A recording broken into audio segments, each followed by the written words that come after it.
My son Simon, he is 16, moved out of the room he used to share with his little brother and got his own room a few months back. Ever since, he's been complaining about his mom barging in without knocking and interrupting his sleep and studying. Sometimes when he's changing. I know that she's his mother, but he says he's got his own room and has a job and is learning to become an independent adult, but doesn't feel like his privacy is being respected even when that's his mom. He says he's not a kid anymore and is entitled to at least get a knock on the door before she comes in. He was getting tired of her not listening to him, so he came to me and said, "Dad, you need to help me set some clear boundaries with Mom." So I spoke to her about her need to knock before entering Simon's room. She was like, "What? And no, we're family, not strangers. Do you really expect me to foolishly knock on the door 5 times a day? That's ridiculous. Also, the knocks doors in their own home?" I told her my family, for instance. She made a face, then went on a rant about how my family hate each other's and the way they treat each other's like they were strangers is shameful. I told her family or strangers, it's about respecting one's privacy. We had an argument about it and I told her if she wasn't going to stop with the barging and refuse to knock on the door before entering, then our son will get a lock. She did it again at 11 p.m. She barged in when our son was asleep. He jumped up because he got scared. Once he told me this, I told him to go ahead and get a lock and pay for it with his own money. There was literally no other way. My wife saw it and got upset, and my brother was visiting when she was raising her voice at me if I really went ahead and got a lock for Simon despite her disapproval, and said that I caught her off guard and it's not okay. Because this teaches our children that they can manipulate one parent into doing what they want. I told her that Simon got the lock, not me, and I already warned her about the possibility of him getting a lock, because he was getting tired of her boundary crossing. So she should have expected this outcome. She mentioned the same above points in her defense and said locks mean secrets, and that's not good. My brother was sitting watching while she was complaining. She began chewing him out when he asked her to let Simon keep the lock and said it wasn't a big deal. She stopped talking to me and Simon till we removed the lock, but I've no intentions on doing that. My partner and I want to be married, but we don't care much for the idea of having a wedding. We wanted to elope, but my mom has been telling me since I was 16, and had never even had a boyfriend, that she wanted to see me get married and she would basically never forgive me if I eloped. I do like the idea of my family being there to celebrate with us, but I hate the idea of spending money we don't have on this huge party just so that our relationship can change in nothing but name and legal benefits. And for various reasons, it doesn't make sense for us to wait until we can afford a wedding to get married. We wanted to keep it small, preferably under $3,000, which is honestly more than I'd like to spend. But we have to be realistic. We had planned on having it in my in-laws' backyard, but even that was more money and effort than I was willing to put forth. I was stressed and feeling like I was out of options, so one day, I vented to my mom. She seemed really excited about the idea of helping me plan a wedding. It was kind of a red flag when she said, "My mom didn't help me plan my wedding. Let me live vicariously through you." But still, I agreed. She seemed really excited to help me find a venue. I was not excited, because I have not been excited about one single step in the wedding process, and I just want it to be over. About a week later, I found out that this really great park in our city that my partner loves does weddings for an extremely small fee. I emailed the event coordinator and found out that the date we want is available. I told my mom, and her reaction was, "So I guess you don't need my help finding a place, then?" And every time I talk about it, she says the same thing. She has always talked about how shitty it is to guilt trip someone, but I feel like that's exactly what she's trying to do. I honestly can't tell whether or not I've done something wrong. Like, I'm not sure if I implied that I would only get married in a place she helped me find. I don't feel like trying to take action on my own wedding is that great of an offense, but I can tell she's upset. I want to make her feel better, but at the same time, I don't want to change our plans again just so that she can feel involved. I have been with my wife for 10 years now, and she always has had this habit of making me look bad with our finances. Whenever anything regarding spending money comes up, she will always say how broke we are and she doesn't have the money to do this or buy that. The thing is, we are doing well financially. We have decent jobs and combine our salary is roughly $125K //year. As of today, our net worth is more than $1 million, but less than 2. I had saved / invested a lot before getting married, so I gave us a good head start. I control the finances / take the lead, but we both agreed to living a very modest life.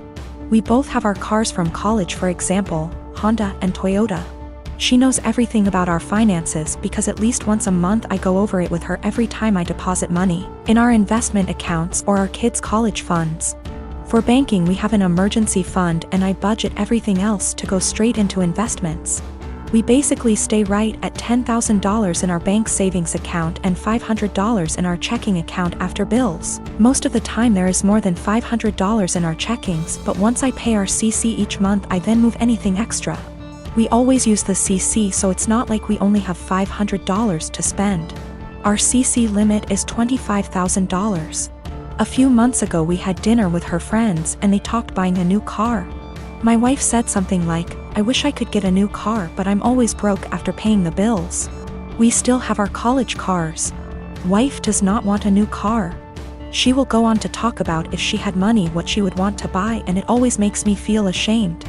This "I'm broke" story has been happening for years. When we were driving home, I asked her about.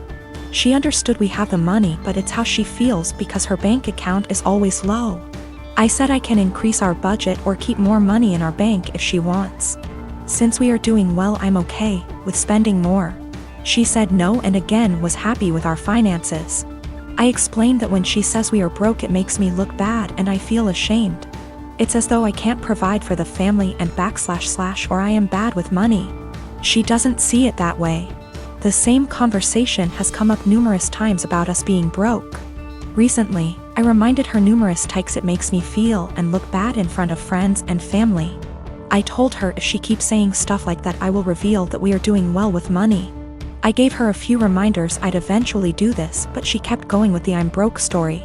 At a dinner with her sister and parents, the same "I'm broke" story came up. I piped in and said, "It's weird to hear a millionaire say they are broke." My wife said, "I'm not though." And I quickly say, "We are millionaires and you know that. We go over our finances every month." Well, the "I'm broke" story stopped after that and the night went on as usual. A little later the same thing happens with her friends and I use the same line. Now my wife is mad at me for using that line and revealing roughly how much money we have. She said it seems like I'm gloating. I say it's better than making me look like I'm running us into the ground financially. I'm pretty open to us spending money and I don't restrict her spending. She has the CC to spend money monthly.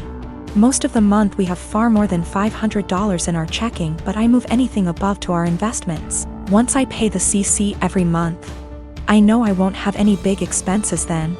If I do, we have the CC limit and the $10,000 emergency cash. We live on a really cheap area and had a low cost of living. We never felt RHE need to upgrade until we wanted to start having kids.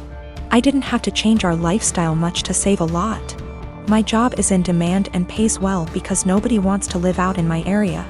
So after expenses I take home a lot more than I would living in a major city. Probably 3 to 4 times more net savings annually if I had to guess. She doesn't want a new car and has told me that multiple times. She doesn't like driving and feels comfortable with her current car. She doesn't know what she wants to do when she retires. I know I'll be golfing, games, and eating edibles most days. I don't do any of this much now because we have kids and they will be my focus for a long time. I maybe golf 1 or 2 times a month AMD, that's the only times I take edibles. I'll speak more with my wife about this. I think she may not feel like it's her money since she never saved much before we got engaged. My husband and I have been married for 21 years. We have 2 adult children, one is in college out of state and the other is in the Navy. When we first got married, my husband was in Navy and we spent the first 10 years of our marriage moving from place to place, wherever his new duty station was. I found it hard to make friends, and I could not keep a job, so I made a difficult decision and decided to be a som. When he got out of the Navy 11 years ago, he took a job and we moved. 3 years in, he got offered a job in another part of the company, however, it was in another state, so we moved again. We stayed there for 6 years. I went back to college and got my degree and began looking for work. I found a job I liked in my field, and 6 months into working, he said he was offered a job with a new company and wanted to take it. But that would mean we would be moving almost 2,000 miles from where we were in a new state. I reluctantly agreed because the new state would have more job opportunities for me and we would be closer to our family, which is something that we have not had in many years. Last night my husband came up to me and said that there was a job opening in his company and he wanted to apply for it. It would mean a pay raise and better hours, but the caveat would be that we have to move again. We have been living in our new state for 3 years. I love it here. I have an amazing job and I am making great money. I finally have friends and am able to socialize. I told him that I am not moving again. Anytime we have to move, he always leaves first and I end up being responsible for selling / packing the house. And I am not doing that again. Our son's college is only 2 hours from here. We can see him twice a month. If we move, that means we would have at least a day's drive and would only be able to do that once or twice a year. Now my husband is upset with me and guilt-tripping me because he claims I do not support him. I told him that was BS because I spent most of my life moving from place to support his career. He told me that I am selfish and he is just trying to provide for us. I told him that we are more than comfortable where we are now, and that if he truly wants to take the job, he will be going alone. My husband and I have been together since I was 15 and he was 17. He joined the Navy right after graduation from high school when he was 18 and I was 16, but had to wait 2 years before we could marry. He works for a company that has plants in 15 states. He is currently in middle management, but if he wants to advance his career further, he would need to go to another plant out of state. Financially, we are more than comfortable. We do not need any more money. My son plans to stay in the place he is after college. We have a great relationship with him and he comes home 1 time a month and we see him 1 time a month. My other son comes home on leave whenever he can and stays with us. We are very close to both of the boys. I talked to my husband again tonight and told him quite firmly that moving again was not an option for me.